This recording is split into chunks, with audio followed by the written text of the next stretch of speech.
سپہر کے 3 بجے ہیں۔ السلام علیکم، یہ ریڈیو پاکستان ہے۔ حمیرہ رانا سے خبریں سنیے۔ اہم خبروں کا خلاصہ۔ قوم آج یوم پاکستان ملی جوش و جذبے کے ساتھ منا رہی ہے۔ پاکستان کی مسلح افواج نے آج اسلام آباد میں یوم پاکستان کی فوجی پریڈ میں اپنی پیشہ ورانہ صلاحیت اور عسکری طاقت کا مظاہرہ کیا۔ صدر مملکت نے کہا ہے کہ پاکستانی قوم اور مسلح افواج ملک کے دفاع کے لیے ہمہ وقت تیار ہیں۔ وزیر اطلاعات نے پاکستان کو مضبوط اور خوشحال ملک بنانے کے لیے اجتماعی کوششوں پر زور دیا ہے۔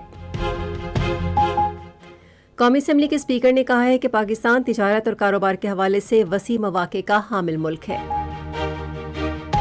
اور رفح شہر میں آج صبح سویرے اسرائیلی فضائی حملے میں بچوں سمیت 5 شہری شہید ہو گئے ہیں۔ اور اب خبریں تفصیل کے ساتھ۔ قوم آج یوم پاکستان اس عزم کی تجدید کے ساتھ منا رہی ہے کہ ملک کی ترقی اور استحکام کے لیے بھرپور محنت کی جائے گی۔ یہ دن قیام پاکستان کے حوالے سے 1940 میں منظور کردہ اس تاریخی قرارداد لاہور کی یاد میں منایا جاتا ہے جس میں 2 قومی نظریے کے تحت جنوبی ایشیا کے مسلمانوں کے لیے ایک علیحدہ وطن کے قیام کا مطالبہ کیا گیا تھا۔ دن کا آغاز وفاقی دارالحکومت میں 31 اور صوبائی دارالحکومتوں میں 21 توپوں کی سلامی سے ہوا۔ فجر کی نماز کے بعد مساجد میں ملک کی خوشحالی اور استحکام کے لیے خصوصی دعائیں مانگی گئیں۔ ریڈیو پاکستان اس دن کی اہمیت اجاگر کرنے اور تحریک پاکستان کے رہنماؤں کو خراج عقیدت پیش کرنے کے لیے خصوصی پروگرام نشر کر رہا ہے۔ یوم پاکستان کی شاندار اور رنگا رنگ پریڈ آج شکر پڑیاں پریڈ ایونیو اسلام آباد میں ہوئی، جس میں تینوں مسلح افواج اور دیگر سیکیورٹی فورسز کے دستوں نے اپنی پیشہ ورانہ صلاحیتوں اور عسکری مہارتوں کا مظاہرہ کیا۔ سعودی وزیر دفاع تقریب کے اعزازی مہمان تھے۔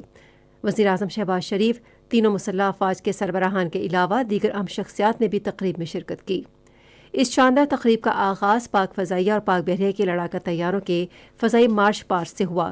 بیڑے میں نئے شامل ہونے والے J-10C طیارے کے علاوہ مقامی سطح پر تیار کیے جانے والے F-17 تھنڈر، F-16 اور میراج طیاروں، AWACS، P-3C اور AT طیاروں نے فضائی مارچ پاسٹ میں حصہ لیا۔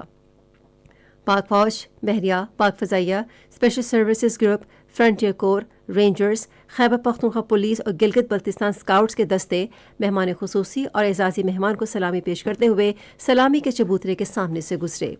اسلحہ اور جنگی ساز و سامان جس میں ٹینک، توپ خانہ، راکٹ لانچرز، فضائی دفاعی نظام، توپیں، قلیل اور طویل فاصلے تک مار کرنے والے میزائل نصر، رات، بابر، شاہین، غوری اور بابیل بھی نمائش کے لیے پیش کیے گئے۔ انجینئرنگ کور نے بھی جدید ہتھیار نمائش کے لیے پیش کیے۔ صدر آصف علی زرداری نے کہا ہے کہ پاکستان اپنی خود مختاری پر کبھی سمجھوتا نہیں کرے گا۔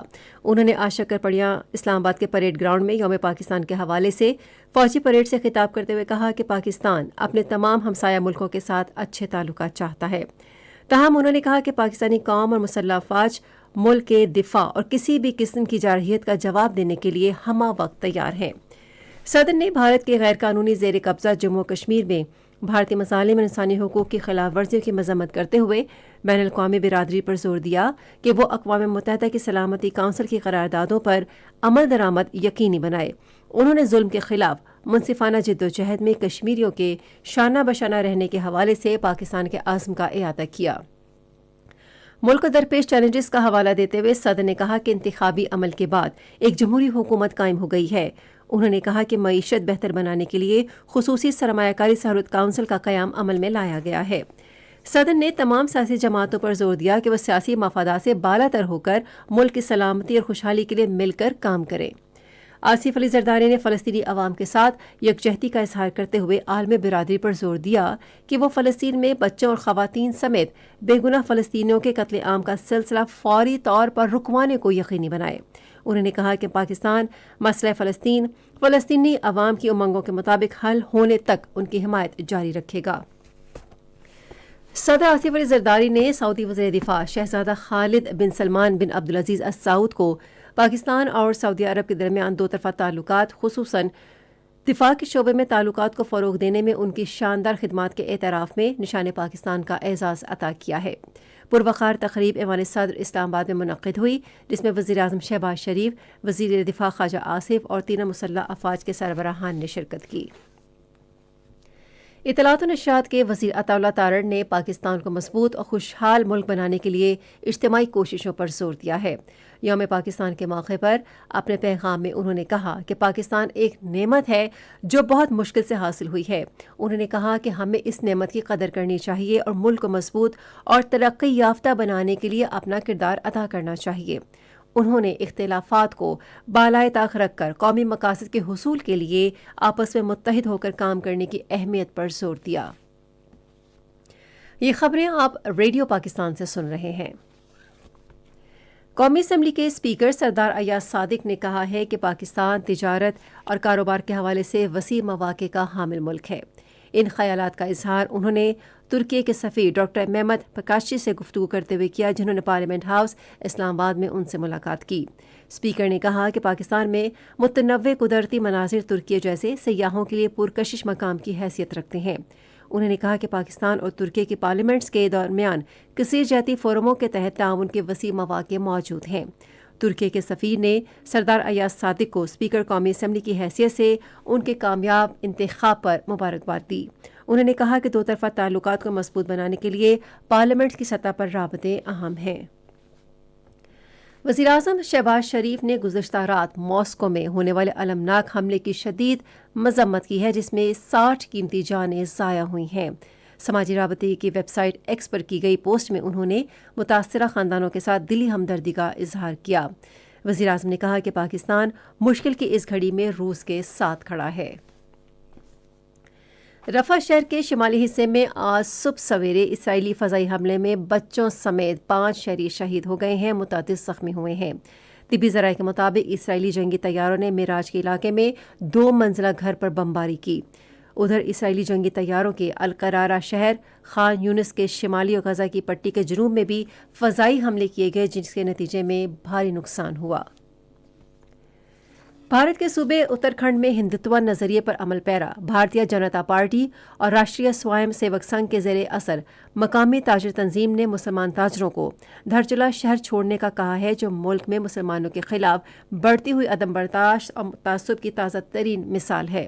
کشمیر میڈیا سروس کے مطابق مقامی تاجر تنظیم نے 86 مسلمان تاجروں کو نہ صرف شہر چھوڑنے کا کہا ہے بلکہ ان کی دکانوں کی رجسٹریشن بھی منسوخ کر دی ہے۔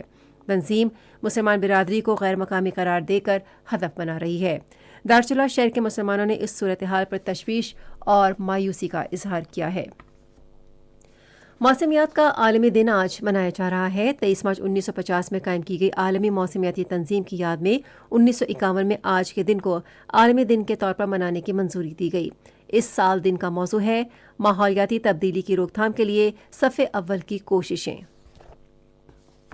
پاکستان کرکٹ بورڈ کے سابق چیئرمین شہریار خان طویل علالت کے بعد لاہور میں انتقال کر گئے۔ محکمہ موسمیات کی پیشگوئی کے مطابق آئندہ 12 گھنٹے کے دوران ملک کے بیشتر حصوں میں موسم زیادہ تر خشک جبکہ بالائی علاقوں میں جزوی طور پر ابر آلود رہنے کا امکان ہے۔ تاہم خیبر پختونخوا، وسطی اور جنوبی پنجاب، شمالی بلوچستان، خطہ پوٹوہار، گلگت بلتستان میں بعض مقامات پر رات کے اوقات میں گرج چمک کے ساتھ ہلکی بارش کا امکان ہے۔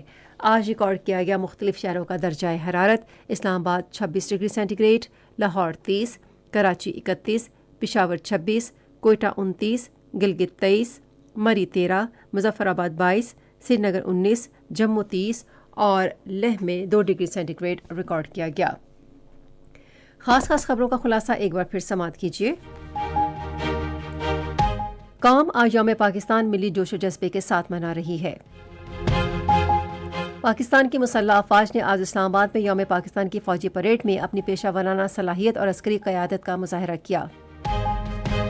صدر مملکت نے کہا ہے کہ پاکستانی قوم اور مسلح افواج ملک کے دفاع کے لیے ہمہ وقت تیار ہیں۔ وزیر اطلاعات نے پاکستان کو مضبوط اور خوشحال ملک بنانے کے لیے اجتماعی کوششوں پر زور دیا ہے۔ قومی اسمبلی کے اسپیکر نے کہا ہے کہ پاکستان تجارت اور کاروبار کے حوالے سے وسیع مواقع کا حامل ملک ہے۔ اور رفح شہر میں آج صبح سویرے اسرائیلی فضائی حملے میں بچوں سمیت 5 شہری شہید ہو گئے ہیں۔ خبریں ختم ہوئیں۔ مزید خبروں اور تجزیوں کے لیے آئیے ہماری ویب سائٹ پر radio.gov.pk اور فیس بک کے link radio Pakistan news official پر براہ راست ویڈیو سٹریمنگ بھی ملاحظہ کیجیے۔